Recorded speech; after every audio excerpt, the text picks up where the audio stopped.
Little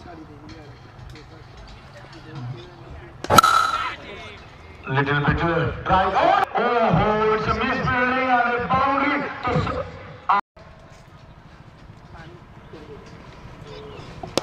What a shot, man! But there is a fielder, stop it easily. But छोटी गेंद cut किया और ये गेंद स्टॉप इट. ये चालन करे बाउंड्री से बाहर. वो एक शॉट दी. और यहाँ पे किसी तरीके से पोजीशन लिया था विकेट कीपर के दौरान. इस फील्डिंग और ये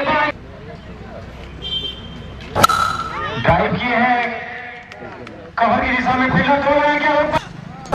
इस गेंद को बल्ला घुमाए थे बाहरी किनारा लगा था और गेंद जाने सी में रखा कि वहां 4 रन बैक टू. और ये स्वराज की पहली गेंद बहुत अच्छे से खेल दिया है सीधे नंबर की तरफ. छोटी गेंद शानदार प्रहार. इस चीज को देख लीजिए आप. बहुत अच्छी गेंद आगे बढ़कर प्रहार किया. लेफ्ट साइड का पूरा 4 रन था. 4 रन.